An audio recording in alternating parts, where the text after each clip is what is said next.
오늘의 역사 속의 사랑은 중국의 4대 악녀로 불리는 서태후 이야기입니다.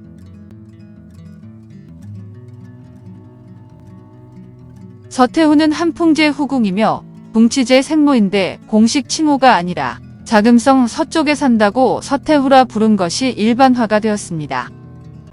1856년에 제2차 아판 전쟁이 발발했는데 영국과 프랑스 연합군이 에로 사건과 가톨릭 신부 처형 사건을 부실로 중국을 침략한 것입니다. 그들의 목적은 중국에서의 권한 확대였는데 1860년에 영국 프랑스 연합군은 베이징을 침입해 동양에서 가장 호화로운 궁전인 원명원에 불을 질렀습니다. 이에 한풍제는 공친왕력군을 연합군에 보내 굴욕적인 베이징 조약을 체결하게 했습니다. 한풍제가 황제로 있던 10년간은 참으로 다사다난한 세월이었는데 나라 안에서는 태평천국의 난과 영군의 난이 일어났고 나라 밖에서는 영국과 프랑스가 무력으로 이익을 챙겼습니다. 또한 러시아는 아이운 조약으로 중국 동북에 있는 100만 세 제곱킬로미터의 넓은 땅을 뺏어 만주 제국의 발상지까지 건드렸는데 종실의 입장에서는 큰 치욕이었습니다. 겹치는 내후의원으로 근심하던 한풍제는 중병이 들어 일어나지 못했는데 1861년 혼수 상태에서 깨어난 한풍제는 얼마 못 살 것을 알고 후사를 고민했습니다. 의기비, 즉 서태후는 권세욕이 아주 강한 여자인데 비해 황후 유월옥씨, 즉 동태후는 주관이 없는 여자였습니다. 한풍제는 자신이 죽은 다음에 황국 여인들이 정권을 장악하지 않도록 어린 황제를 보필하는 책임을 숙순, 재원, 단화 등 8명의 대신들에게 맡겼습니다. 한풍제는 공친왕이 의규비를 도와도 8명의 대신들이 합심하면 그녀의 야망을 쉽사리 물리칠 수 있다고 생각했던 것입니다. 그러나 한풍제는 어상과 동도당이라는 두 개의 인장을 남겨놓는 실수를 저질렀는데 이것은 황국 여인들이 수렴청정을 할 수 있는 화근이 되었습니다. 수렴청정이란 태후나 황후가 발을 내리고 그 뒤에서 국사를 본 것이며 어상은 한풍제가 황후 유월옥 씨에게 하사한 개인 인장, 동도당은 외아들 재순에게 하사한 개인 인장입니다. 이 두 개의 인장은 개인 인장이지만 황권을 상징하고 있어 한풍제의 뜻은 분명해 보였는데 이 두 인장으로 8명의 대신들을 제어하라는 것이었습니다. 그런데 얼마 후 어리석은 8명의 대신들이 의규비에게 황후 유월옥 씨를 자은왕태후로 모시고 의규비 나랍 씨를 자의왕태후로 모시자고 주청합니다. 황태후가 된 서태후는 권력욕이 더 강해졌고 몰래 정변을 준비했는데 이후 서태후와 공친왕력훈은 열하의 피서산장에서 숙순을 체포했고 같은 날 자금성에서 나머지 7명의 보정 대신을 체포했습니다. 한풍제가 임명한 양찬 정무 대신, 즉 8명의 대신들 중에서 5명은 신강으로 귀양을 갖고 재원과 단화는 자결을 명받고 자진했으며 숙수는 사형을 당했습니다. 이를 역사에서는 신묘정변이라 하는데 서태후는 이 정변을 통해 중국의 최고 통치자가 되는 바 그때 그녀의 나이가 27살이었습니다. 서태후의 본명은 행정 혹은 행하라고 전해지지만 확실하지 않으며 출신지도 확실하지 않아 안후이성, 내몽골자치구, 산시성이라는 3가지 설이 있습니다. 그 밖에 서태후의 부친인 후이정이 당시 베이징에서 근무하고 있었다는 점을 근거로 베이징의 피차이 후통이 출생지라는 주장도 있습니다. 부친은 만주 양남기인 예언나라 후이정이고 모친은 푸차씨입니다. 서태후의 집안은 유복했고 여러 때에 걸쳐 정부 관리로 종사했는데 만주족이라서 그녀는 전족을 할 필요가 없었습니다. 남녀별 사상으로 서태후는 만주어를 배우지 못했지만 학식 있는 집안의 딸이라서 한문을 읽고 쓸 수 있었으며 회화와 자수 등을 익혔습니다. 1849년에 아버지 후이정이 몽골 지역 지방관에 임명되어 가족들이 몽골로 가는데 이때 경험으로 그녀는 평생 시원한 공기와 탁 트인 땅을 열정적으로 좋아했다고 합니다. 서태후는 1852년 봄에 궁녀 간택에서 16세의 나이로 황제의 눈에 들어 궁녀로 뽑히지만 후궁으로 8단계의 계급 중에 하위 그룹인 6급에 속했습니다. 세황후는 정이라는 여자로 그녀는 5급에서 출발해 넉 달도 안 되어 황후가 되는데 이 황후가 유골옥씨 동태후입니다. 서태후는 황제의 눈에 들기 위하여 내시들에게 부탁해 황제의 산책 시간과 장소를 알아낸 후 그 시간에 부근에 숨었다 황제가 지나갈 때 준비한 노래를 불렀다고 합니다. 서태후는 노래를 잘했다는데 황제가 노래소리를 따라가 보니 이쁘게 생긴 궁녀가 있었고 이때부터 서태후는 황제의 눈에 들어 밤이면 황제의 침실로 자주 불려갔습니다. 호공 시절 서태후는 한풍제의 총애를 받지 못했는데 서태후가 한풍제의 근심거리에 동참해 조언을 했기 때문이라고 합니다. 청황실은 궁중의 비빈들이 국사에 참견하는 것을 엄격하게 금지해왔는데 한풍제는 서태후의 조언이 건방지고 교활하다고 비난했다고 합니다. 하지만 서태후는 1856년에 한풍제의 유일한 아들인 동치제를 낳자 호계자의 생모로서 황후에 준하는 지위를 얻었습니다.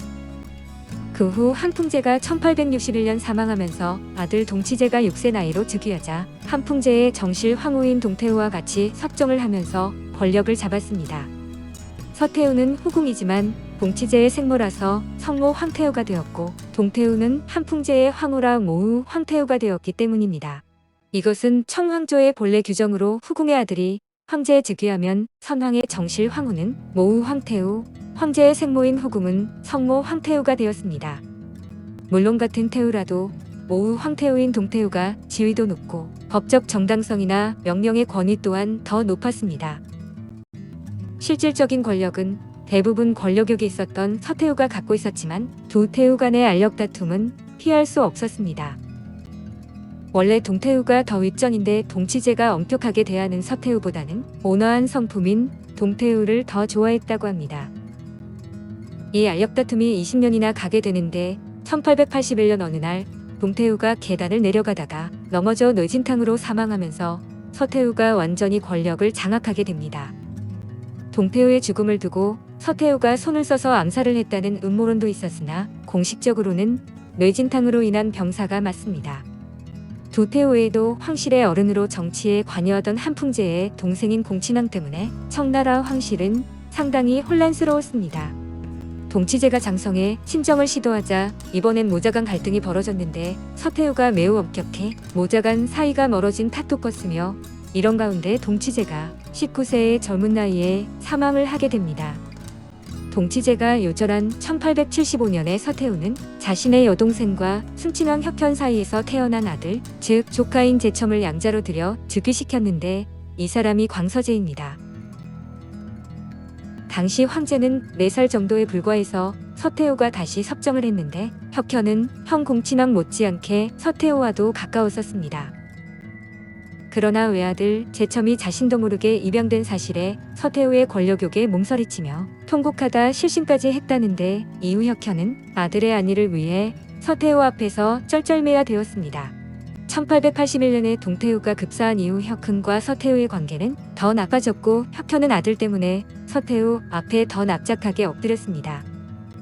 이후 광서제가 16세가 되면서 명목상 친정을 시작했지만 혁현이 앞장서 섭정의 연장을 청할 정도로 서태후의 위세는 하늘을 찔렀고 권력은 서태후 손안에 있었습니다. 서태후는 서구와 우호적인 관계가 가능하다고 보아 이런 관계를 유지하려고 했는데 외국인을 증오했던 한풍제와 달리 외부에 개방할 용의가 있었습니다. 대표적인 예로 중국 해관의 총세무사로 북아일랜드 출신 로버트 하트를 임명했는데 그의 지휘 아래 중국 세관은 잘 정비된 근대적 기관으로 바뀌어 중국 경제에 큰 기여했습니다. 하트 외에도 고용된 외국인들의 비판과 노골적인 진언을 받아들이려고 노력했는데 근대식 군대와 산업 육성에 노력했습니다.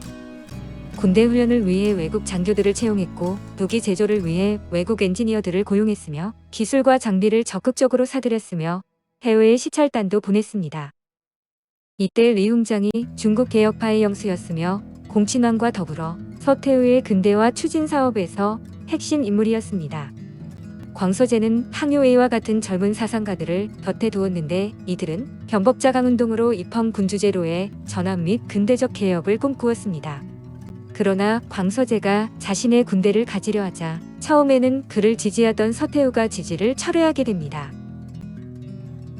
변법파는 이에 반발해 서태후를 제거하려고 했는데 위안스카이가 변법파를 배신해 이를 서태후에게 알리게 됩니다. 서태후는 자신을 따르던 청왕조의 보수파들과 무술정변을 일으켜서 광서제를 유폐하고 변법파들을 대거 숙청해 변법자강운동은 백일천하로 끝나고 말았습니다.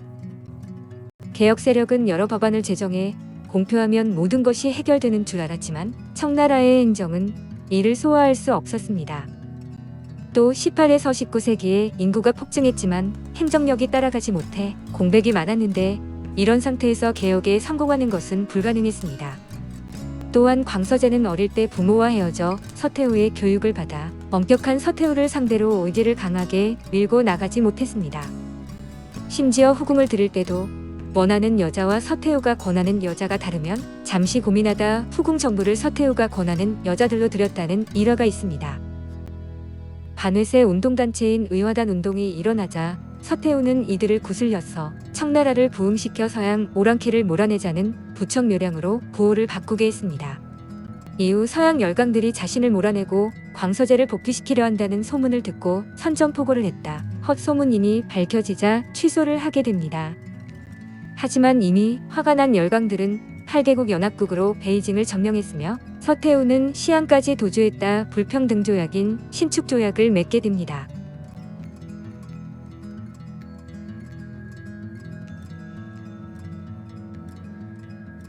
어떤 정적도 두렵지 않던 철의 여인 서태후가 이겨내지 못한 것은 세월이었는데 서태후는 말년에 각종 질병에 시달렸습니다. 그녀는 늙어서도 극심한 사치와 향락을 즐겼는데 이것이 독이 되어 1908년 며칠간 계속된 생일 잔치에서 과식한 뒤 이질에 걸렸습니다. 그보다 며칠 앞서 10년간 유폐되었던 광서재는 누군가 보낸 독약을 먹고 38세 나이로 요절하는데 훗날 유해를 확인하기 전까지는 병사로 은폐되었습니다. 황실을 조종하던 서태후가 광서재를 독살했거나 사주했을 것으로 추측하는데 서태후는 조카인 광서재의 죽음을 듣고도 담담했다고 합니다. 또한 광서재가 사망 전날 포위를 궁궐로 데려와 순친왕을 섭정으로 세우라는 유지를 광서재의 이름으로 반포했는데 이는 광서재의 죽음을 기정사실화하고 후계자 선정을 공식화한 셈입니다. 같은 날 광서재 본인은 치료를 위해 전국의 의사를 구하는 유지를 내렸기 때문에 적어도 죽음을 준비하는 상황은 아니었습니다. 무튼 광서재의 동생인 순친왕의 3살밖에 안 된 아들이 다음 황제가 되는데 그가 바로 청나라 마지막 황제 선통제 포이였습니다. 3살짜리 포이를 선택했을 때 서태후는 곧 병을 털고 일어나 수렴청정을 이어갈 생각을 했을 것입니다. 그러나 이질을 이기지 못한 서태후는 광서재가 죽은 다음 날에 72세를 일기로 조카를 따라 생을 마치는데 아이러니한 유언을 남기게 됩니다. 다시는 나처럼 여인이 정사에 나서는 일이 없도록 하여라. 청나라 조정은 120만 량의 거금과 수천 명의 사람들을 동원해 장례식을 성대하게 치루었으며 4년 후인 1912년 신의 영명으로 청나라는 멸망했습니다. 한편 홍콩에서 출간된 만주국의 몰락에서 청나라 말기 중국에서 생활한 영국인 에드먼드 트렐로니 베카우스는 서태후가 오얀스카이의 충격에 의해 사망했다고 기술하고 있습니다. 영국 귀족 출신인 베카우스는 1898년에 베이징으로 건너간 뒤 대부분의 생애를 중국에서 보냈는데 청나라 궁중에도 자주 드나들며 서태후와도 접촉했던 인물로 알려져 있습니다. 서태후에 대한 평가는 다음과 같이 악녀의 화신이라는 평가가 지배적입니다. 철의 여제 서태후, 권력과 욕망의 화신이 청조를 기울게 하다. 서태후는 세기의 악녀 반열에 오를 수 있는 인물. 죽는 날까지 권력을 놓지 않았던 탐욕의 화신. 중국 역사의 치욕이 된 여인.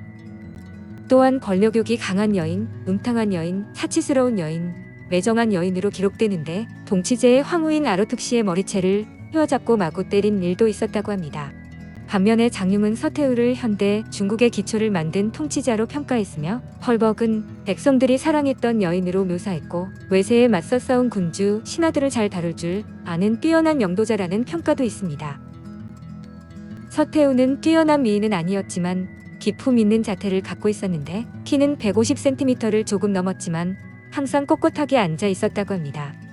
특히 피부가 아주 좋았는데 부드러운 두 손은 노년에 이를 때까지 윤택함을 유지했으며 부드러운 표정을 짓다가도 갑자기 위험 있는 안광을 비춰 오얀스카이도 눈빛을 보면 진땀이 나고 불안했다고 합니다.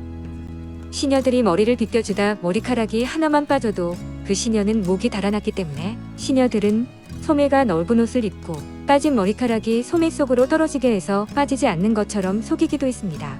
서태후는 건강과 미용을 위해서 사람의 젖을 빨아먹었는데 매일 저녁 건강한 산모 2사람을 데려와 몸을 천으로 싸맨 후 유방만 내놓고 서태후가 침대에 누우면 교대로 서태후에게 젖을 먹였다고 합니다.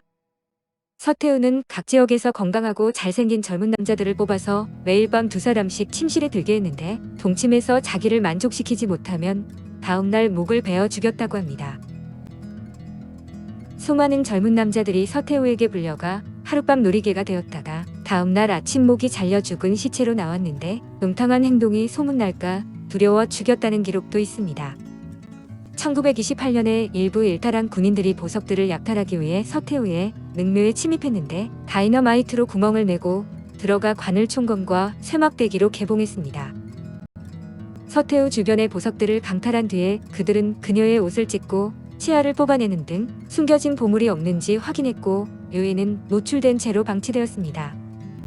마지막 황제였던 부인은 이 불경스러운 소식에 엄청난 충격을 받았는데 부인은 서태후 입안에 있던 진주가 장제스의 부인인 숭메이링의 신발 장식이 되었다는 풍문을 듣고 큰 원한을 품었다고 합니다.